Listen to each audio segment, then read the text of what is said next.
जय श्री राम भक्तजनों, आप सभी का हमारे चैनल शब्द मंथन पर स्वागत है। वीडियो अच्छी लगे तो आप लाइक कर सकते हैं और आप चाहते हैं आपकी वजह से किसी और को भी ज्ञान प्राप्त हो, वो भगवान से कोई और जुड़े, तो इस वीडियो को ज़रूर शेयर करें और चैनल को सब्सक्राइब करके बेल आइकन को अवश्य प्रेस करें ताकि मेरी नई वीडियोज़ की नोटिफिकेशन आप तक पहुंच सके।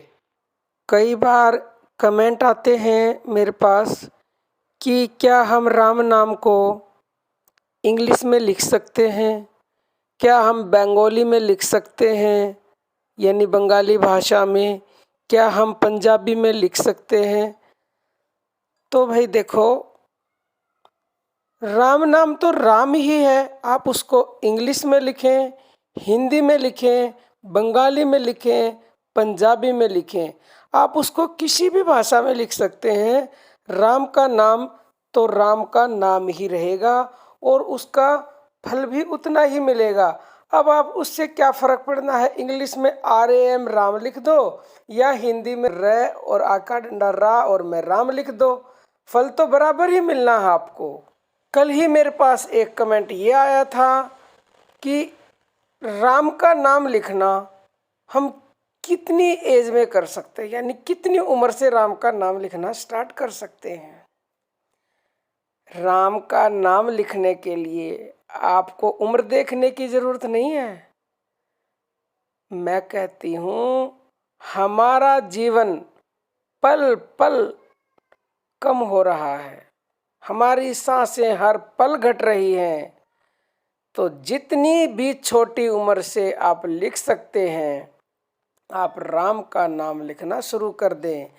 चाहे बच्चा 5 साल का है, यानी उसने लिखना सीख लिया, 6 साल का, 7 साल का, 8 साल का, उसको अगर लिखना आ गया है तो वो भी लिख सकता है राम का नाम। भगवान बच्चों से तो अति शीघ्र प्रसन्न होते हैं। और मैं आपको बात बता दूं, ध्रुव जी ने 5 साल की उम्र में भगवान के दर्शन कर लिए थे, भगवान की प्राप्ति उनको हो गई थी। उन्होंने उस टाइम पे लिखित जाप नहीं किया था, लेकिन वो प्रभु की भक्ति में तो लग गए थे ना, तभी तो उन्हें भगवान के दर्शन हुए, भगवान की प्राप्ति हुई। तो ये लिखित जप भी भगवान की भक्ति ही है और लिखित जप के हमें कई गुना ज़्यादा लाभ मिलते हैं। ये आनंदम रामायण में लिखा हुआ है। आनंदम रामायण भी रामायण की तरह ही एक ग्रंथ है।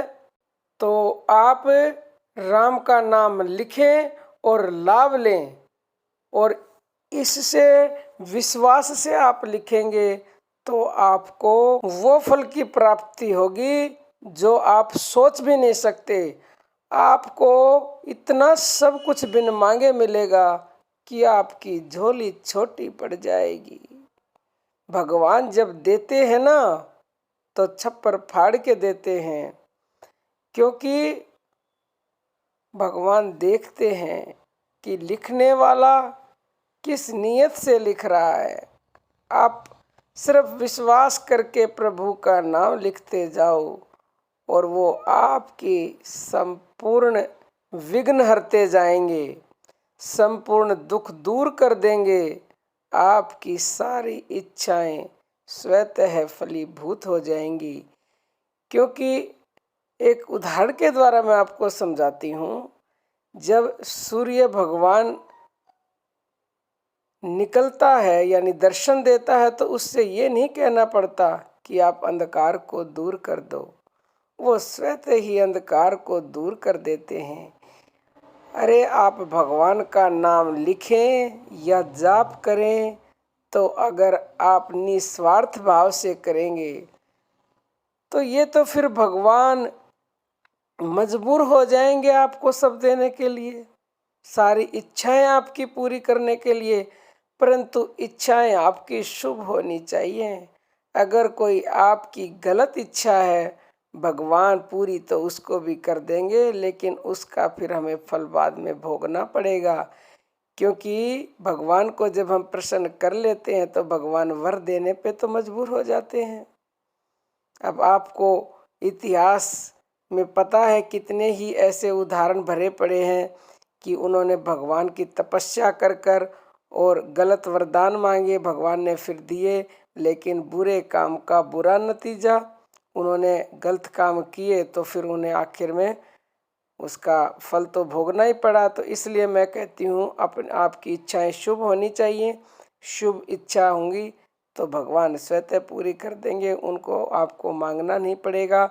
और भगवान का नाम लिखना मैं कहती हूँ अभी से शुरू कर दो, क्योंकि हमारे पास समय बहुत ही कम है। जब जागो जब ही सवेरा, अभी भी समय है। अगर हम अभी भी संभल गए तो हमें पछताना नहीं पड़ेगा, और अगर नहीं संभले अब भी तो पछताने के सिवा फिर हमारे को कुछ हाथ आएगा नहीं। तो आप कितने भी साल के हैं, आप राम नाम लिख सकते हैं। आप किसी भी भाषा में राम का नाम लिख सकते हैं। आप किसी भी समय से शुरू कर सकते हैं। और कई बार ऐसे भी प्रश्न आते हैं कि हम नीली स्याही से राम का नाम लिखें या लाल स्याही से राम का नाम लिखें।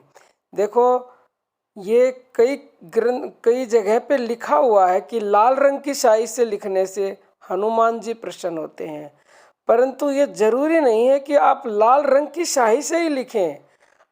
अरे जब राम जी प्रसन्न हो जाएंगे तो हनुमान जी भी प्रसन्न हो जाएंगे। आप नीले कलर की स्याही से भी लिख सकते हैं, जरूरी नहीं आप लाल से लिखो। आप किसी भी रंग की स्याही से लिख सकते हैं जो आपके पास अवेलेबल है। और अगर आप ज़्यादा ही मानते हो तो लाल रंग की से लिख लो, उसमें वही उतने ही रुपए की स्याही वाला पेन लाल रंग का मिलता है और उतने ही रुपए का नीले रंग की स्याही वाला मिलेगा। परंतु आप लिख किसी से भी सकते हैं, ये मेरा विश्वास है और ये मेरा मानना है। और आप किसी भी समय लिख सकते हैं जब आपके पास टाइम हो। और अगर आप पुस्तक में नहीं लिखना चाहते तो आप ऑनलाइन भी लिखित जाप कर सकते हैं। मैंने पहले भी आपको बताया है, राम नाम लेखन नाम की एक वेबसाइट है, वो अयोध्या वालों ने खुद बनाई है। और उस पे आप रजिस्टर करके राम नाम लिख सकते हैं। और जब वहाँ पे राम नाम की आपके बहुत सारे इकट्ठे हो जाते हैं लिखित जाप, तो उनकी बाकायदा प्रिंट आउट निकलवा के अयोध्या में पूरे विधि विधान के साथ उनको राम नाम बैंक में जमा किया जाता है। तो इससे बढ़िया और क्या बात हो सकती है। और अगर आपको रजिस्टर करना नहीं आता वेबसाइट पे तो आप मुझे कमेंट करके ज़रूर बताएं। मैं आपको रजिस्टर कैसे किया जाता है उसके लिए आपके लिए एक वीडियो बनाऊंगी, ताकि आपको रजिस्टर करना आ जाए और आप लिखित जाप करना आरंभ कर सकें और आप उसका पूरा लाभ ले सकें। क्योंकि आप सबको लाभ मिले, आप भगवान से जुड़ें, यही मेरा लक्ष्य है। तो मैं फिर से आपको बता रही हूँ, आप किसी भी भाषा में राम का नाम लिख सकते हैं। क्योंकि अभी मेरे पास एक और कमेंट आया कि क्या उड़िया में लिख सकते हैं, तो आप हर भाषा में राम का नाम लिख सकते हैं। और किसी भी रंग की स्याही से आप राम का नाम लिख सकते हैं। आप लाल स्याही से लिख लो। अगर आपके अंदर विश्वास नहीं है, श्रद्धा प्रेम नहीं है और नियमितता नहीं है तो आपको लाभ नहीं हो सकता। भलाई आप लाल से लिखो, लेकिन श्रद्धा विश्वास और भाव के साथ चाहे आप किसी भी रंग से लिख लो, कहीं पर भी लिख लो, आपको लाभ अवश्य अवश्य अवश्य ही होगा। क्योंकि सबसे जरूरी बात है विश्वास, श्रद्धा, प्रेम और नियमितता। अगर ये सारी बातें आपके अंदर हैं तो आपको लाभ तो पहली बार से ही मिलना स्टार्ट हो जाएगा।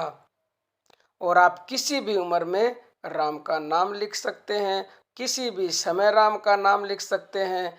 क्योंकि भगवान ने खुद कहा है, मेरा नाम लेने के लिए समय की कोई सीमा नहीं है, समय की कोई प्रतिबंधता नहीं है, आप एनी टाइम लिख सकते हैं। तो आज के लिए इतना ही। जय श्री राम भक्तजनों।